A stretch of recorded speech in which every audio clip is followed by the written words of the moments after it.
Ustrasana, or camel pose, is a pose that for years I loved to hate. To this day, I'm not so crazy about this pose. But recently I saw a YouTube video wherein a well-known yoga teacher described his dislike for this pose and all of the things that could possibly go wrong in this pose. So I'm going to use some of his tips, and I'll be using some of my own strategies to show you how to include Ustrasana in your practice.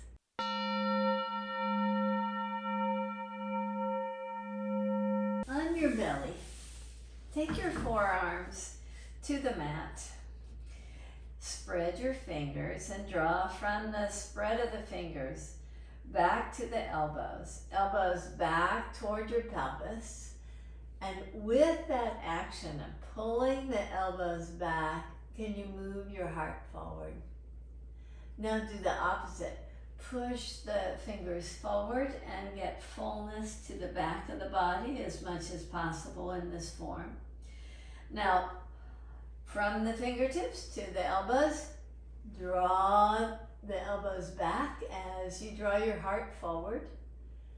And again, lift the navel, draw the navel back toward the spine. Almost like you're doing a version of cat-cow here in the Sphinx pose. Now let the heart draw forward, pull back from your fingertips, and now reach your right hand forward. Just let your head lie on your right arm, bend both knees. Draw your left knee up really close to your ribs and see if you can find the foot. Once you find the foot, just roll over to your belly. And on the in-breath, reach your foot back as you lift up, just engaging your spinal muscles to prepare you for some nice back bending. Lift up with the in-breath. With the exhale breath, lower down. Lift yourself up and lower down. And reach your left arm forward. Roll over to your left side. Bend your knees. Take your left thigh close to your ribs. Find somewhere to hold on to your shin bone or even the top of the foot, and gracefully roll over to the mat. And let the strength of your leg have you open up the chest nicely as you lift up on the in-breath, as you settle down on the out-breath. The in-breath as you rise up, the exhale breath as you soften down. In-breath, you lift up, and exhale breath, you soften down. Now come back to that Sphinx position. Do the action where you move the heart forward, elbows back, and then lift up. So you're just bringing more awareness to the upper chest and to movements in the spine. One more time. Draw your heart forward. Pull your elbows back. And now come to do the same pose. Reach your right hand forward. Have your head resting on your right arm. Bend your knees. Draw your left thigh close. Hold on to the foot. Now roll over to your belly. This time, take your right hand to your head. Almost like you're just protecting the neck in this action. On the next inhale, lift up your right elbow as you hold onto your head. Exhale, soften. Inhale, lift up. Exhale, draw down. Inhale, rise up. Exhale, down. Reach your left arm forward. Roll over to your left side.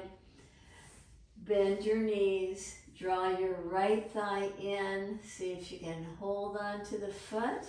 If that doesn't feel good on either side, just don't worry about holding on to the foot. When you come to your belly, just reach back toward your foot. Now take your left hand to that occipital ridge area. Inhale, exhale. Inhale, exhale. Engage your toes nicely so you have this nice tone in the leg muscles, and draw down. Come back to the Sphinx pose again. And in the Sphinx pose, it has a way of just allowing you to rest, to draw your attention to your back muscles, to move the spine with a little bit more ease as you draw your heart forward, elbows draw back. As you push your fingers forward, navel lifts up. And again, heart forward, elbows draw back, and push the hands forward to get even more fluidity in your movement of the spine. Heart forward and navel back toward the spine. Now come to all fours position. In all fours position, another way to get a little bit of length in Ustrasana, and if you're not aware of the form of Ustrasana, you just did it on your belly. When we were on our belly, you grabbed one foot, the other arm was over your head or at your head, and you came to the form of the pose. It's a little bit more accessible when you're on your belly. From all fours position, take your right knee forward. I like the right knee pretty much right in the middle of the stance. Some of you that have no problems with your knees in pigeon pose can take your right knee to the right side. I prefer it in the middle here. Now lift up your back leg just as a way to give you a thigh stretch. So with the back leg lifted, see if you can hold on, and again, holding on is not critical, but if you can, again, this kind of simulates the actions of Ustrasana. If you want to lift your right arm, feel free to do that. You can release your hand down and release the back foot. Come to all fours position. Take your left knee forward, and for a thigh stretch to the right leg, balance yourself first. And as you bend the back knee, as you reach back to find the back foot, can you come to a form of this pose that is reminiscent of the actions in Ustrasana? You can release your hand down, come to all fours position, tuck your toes under, look back and see if you can hide your feet behind the knees. Lift yourself up. I like tucking the toes under. It makes the feet so much more accessible to me. So just find the feet with your left hand, find the left foot. With your right hand, find the right foot. And notice that I'm leaning back to find the foot. I'm not trying to keep my pelvis right over the knees. Just do a nice action to find the heels. Now, if you feel like, oh, I've got this, you can take your toenails down and find your heels. Or if you've got blocks, grab your blocks and place them right by the ankles. The blocks make it even more convenient. So if you're not such a fan of Ustrasana, just make it simple to find your hand in a resting place on blocks, on the heel, with toes tucked under, whichever works for you. Just kind of practice going one side to the other. From here, step your right foot forward. So you come into a low lunge. Tuck your toes under if you wish, or go to the block if you wish. Take your hand back to the foot or to the block. Take your right hand forward, plug in, pull from the fingertips to the shoulders. Take your hand to your head. Now cradle the head in such a way that you can get a feeling of elongation in the neck, support for the neck, and that allows you to just go a little bit deeper. You can reach your gaze back. You can probably hold the pose a little bit longer. Now inhale, rise up, come to all fours position again so that you can trade sides, so that you can step your left foot forward. Your choice again, you can use the block or not. You can tuck your toes under and reach back. Take your left arm forward, plug in, draw from the head of the arm bone back. Take the hand to the head, support the head, get this nice elongation in the cervical spine through the support of the head. Reach from the armpit back to the elbow, and inhale, rise up, come out of the pose.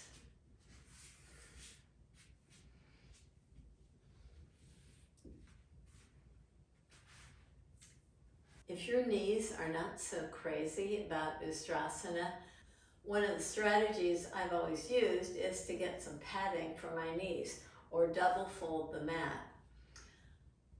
But here's a new point I just learned, which is that you can use the padding, a blanket, for your shins to be supported. The knees are off the blanket, the shin bones are on the blanket.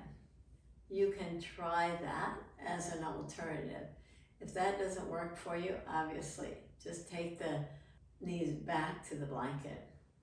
So from here, draw your pelvis back. Now, for years, I always liked to keep my pelvis right over my knees as I was going into the pose, and that created a lot of discomfort in the low back. But if you just lean back, kind of like what we were doing, these leaning backs to the leaning back action to find the foot, it certainly makes this pose so much more enjoyable.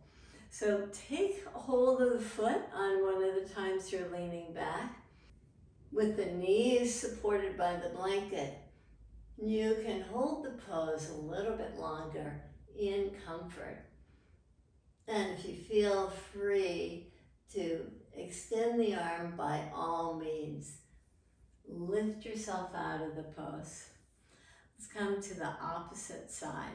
And again, if this strategy is not working for you, you want to go to the double fold in your yoga mat or something else that works for you, by all means do that. Toes can be tucked under if you wish. Toenails can be rooted if you wish. Now, before you go back, can you make sure that your foundation, in this case, the knees and the feet, are really firmly planted so that when you go back, you feel you've got a lot of support. And when you reach your hand to the heel and take the opposite arm to your head, you just cradle the head so the neck feels so elongated. You feel so open in the pose. You can reach from the pelvis to the armpit, out through the elbow to get this feeling of great length, and release out of the pose. Now you can continue to do any one of these actions that we're doing because they're all variations of the form of Ustrasana. Or you can come to the full pose if you wish. If you'd like to do the full pose, just lean back, find your hand on the heels. Now, take the pelvis forward, open the chest nicely, enjoy the pose, and as you're ready, lift yourself out of the pose. Ustrasana, for many of us, is just not a likable pose. So if we can weave in those poses that we do like, or those actions that give us plenty of support in the pose, there's a far better chance of putting this in our practice. One of the things that I often find is that I stop breathing when I'm coming in that pose. So lie down on your back, and let's give the spine plenty of support in the supine position. With your knees bent,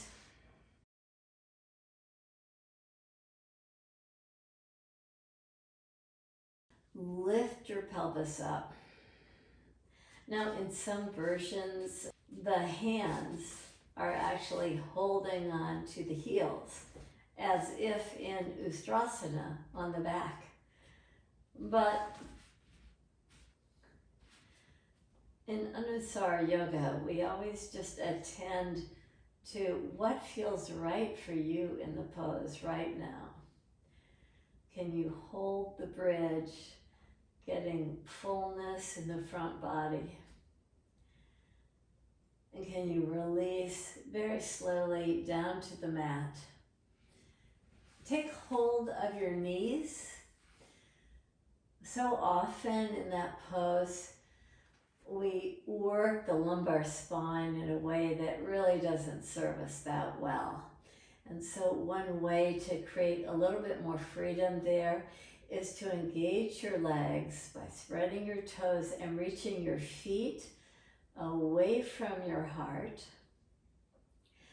With your feet about hip distance apart, with the knees being drawn away from the heart, with the palms of your hands on the knees, and the hands are pulling the knees toward the heart. So see if you can get this nice strong action both of the arms and the legs to recreate a nice lumbar curve and just do a little bit of movement, just rocking to the right side, to the left side, but oh so slowly. See if as you rock, you can maintain a nice curve so the low back is not touching the mat. You're just rocking side to side. Slow it down even more. That'll have you engage the core a little bit more so that you always keep the curve. Maybe you can just rock a little bit deeper and slower so you get a good massage to the gluteal muscles. And as you're ready, you can release your feet to the mat, extend your legs out, release your arms, close your eyes, and invite fullness to the breath.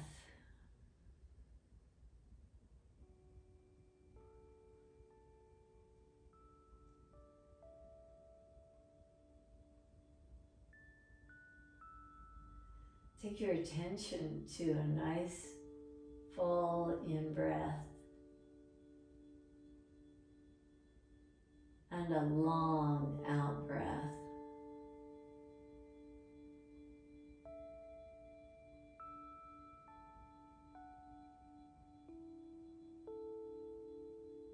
Notice how your ribs expand against the mat.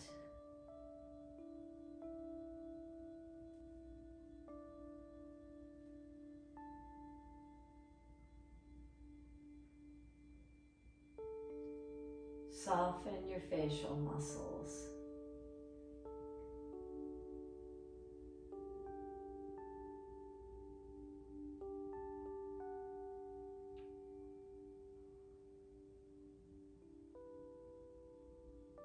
Can you lengthen the breath so that the breath serves to massage the muscles that support the upper back?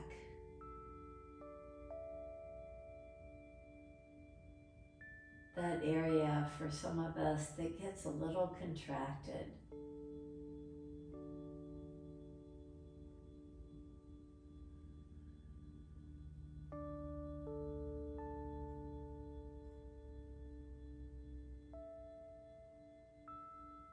Breathe in deep.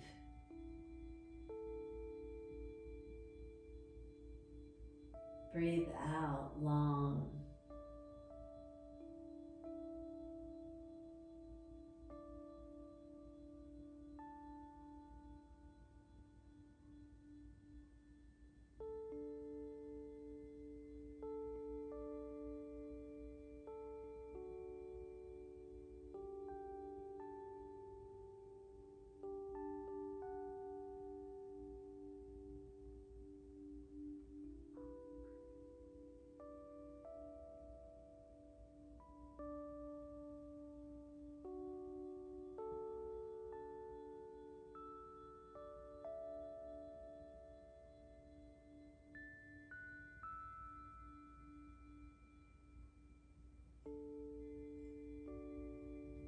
Breathe very free and naturally.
Enjoy this time in Savasana.